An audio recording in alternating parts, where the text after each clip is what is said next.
Puji Tuhan, anugerah Tuhan itu luar biasa. Kita hadir bukan dengan kekuatan kita, tapi karena anugerah Tuhan.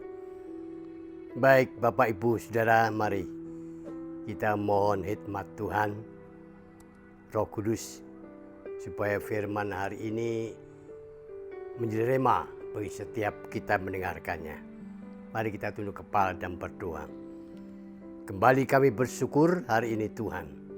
Rahmat dan anugerah Tuhan membuat kami ada sebagaimana kami ada. Kami rindu firman-Mu. Mari Tuhan, roh hikmat-Mu kami dambakan. Bukakan hati pikiran kami untuk mengerti firman Allah. Dan kami boleh melakukannya seturut dengan kehendak-Mu. Terima kasih, berkati baik pengkhotbahnya maupun pendengar dimanapun berada. Nama-Mu ditinggikan dan dimuliakannya. Dalam nama Yesus kami ucap syukur. Amin. Kembali Bapak yang berbahagia, hari ini kita akan menelah firman Allah. Satu kalimat cukup untuk menggugah kita, iman kita, penyertaan kita, pengiringan kita terhadap Tuhan. Mustahil bagi kita, tapi tidak bagi Tuhan. Itu kalimatnya. Saya akan baca dalam 1 Raja-Raja 17 ayat 16. Saya akan bacakan 1 Raja-Raja 17 ayat 16. Demikian firman-Nya. Tepung dalam tempayan itu tidak habis, dan minyak dalam buli-buli itu tidak berkurang, seperti firman Tuhan yang diucapkannya dengan perantaraan Elia. Mungkin kalimat ini sudah, maaf katalah, jemu bagi Bapak Ibu untuk mendengarkannya. Tapi semuanya akan menjadi baru kalau Tuhan selalu ada beserta kita ini. Sarfat itu sebuah kota kecil, daerah Fenisia. Itu tempat peleburan, kira-kira 13 km jauhnya sebelah selatan Sidon. Dalam bahasa Yunani disebut Sarepta. Bangsa Israel, ketidaktaatanlah yang membuat Tuhan marah. Sehingga daerah ini dihukum dengan tidak turun hujan 3,5 tahun. Nah, saudara bayangkan tidak turun hujan 3,5 tahun. Maka pasti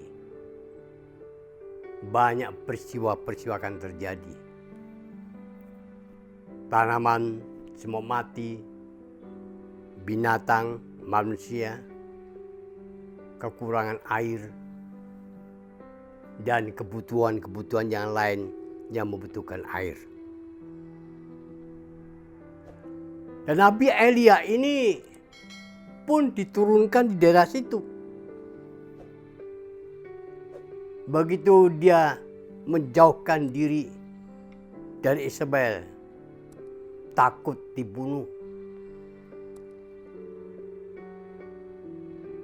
Tuhan menetapkan dia di sana, daerah Sarfat.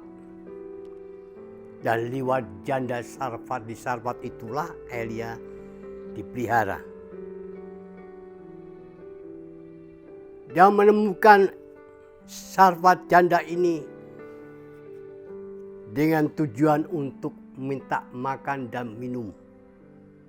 Nah, saudara bayangkan, dalam keadaan seperti itu Elia minta makan dan minum.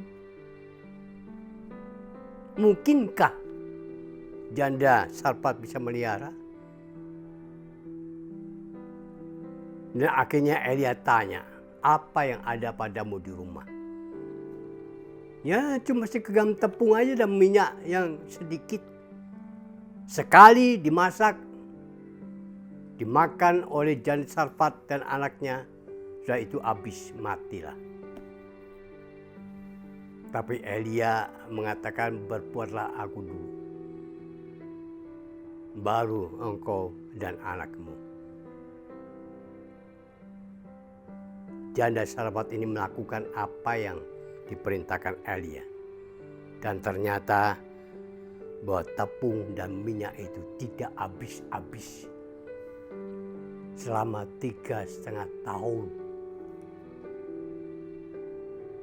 Nah, bayangkan, mustahil bagi kita, tapi tidak bagi Tuhan. Mazmur Daud mengatakan demikian, pasal 34 ayat 11. Singa-singa muda merana kelaparan, tapi orang-orang yang mencari Tuhan tidak kekurangan sesuatu pun yang baik. Nah, ini ayat terjadi kepada Janda Sarfat dan Elia.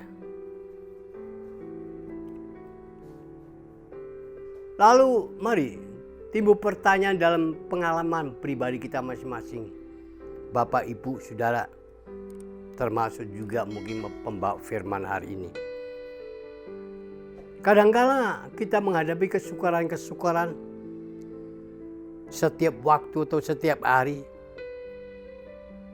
Walaupun pada saat itu kita berada dalam kehendak Allah melakukannya hidup ini.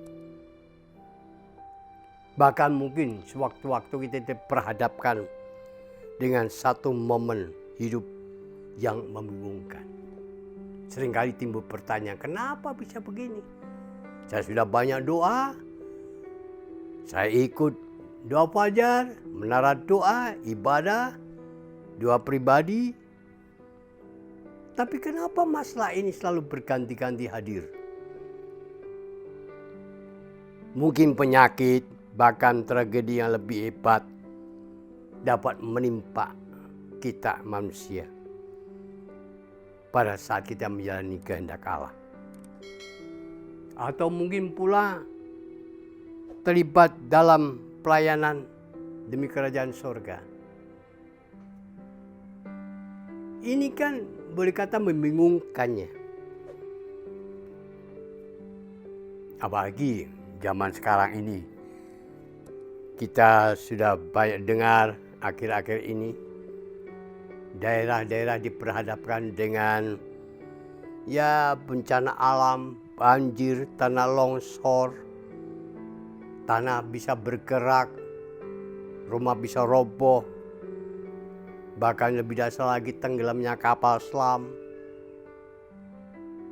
Nah, itu satu peristiwa yang kita hadapi. Mazmur 34 ayat 20. Di sana dikatakan kemalangan orang benar banyak. Tetapi, sekali lagi tetapi, Tuhan melepaskan dia dari semuanya itu. Amin. Jadi jangan takut. Apapun yang kita hadapi, bentuknya kayak apa. Kemalangan banyak tiap waktu, tiap hari, tiap jam mungkin. Tapi Tuhan selamanya tidak akan membiarkan kita goyah. Amin, Bapak Ibu Saudara sekalian. Bagiku amin. Karena dia Tuhan Allah bagi orang yang hidup, bukan bagi orang mati. Sepanjang kita percaya kepada Tuhan dan firman-Nya, maka pemeliharaan Tuhan itu akan nyata. Dalam kitab Lukas pasal 1 ayat 37. Di sana katakan, sebab bagi Allah tidak ada yang mustahil.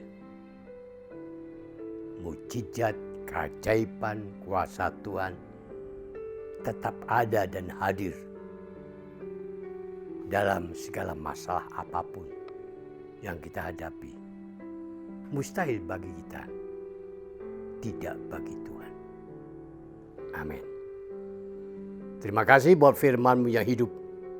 Kami percaya Tuhan, firman-Mu akan menjadi kekuatan bagi kami dalam menghadapi masalah pergumulan yang boleh katakan bertubi-tubi. Tapi firman menjadi jawabannya Tuhan.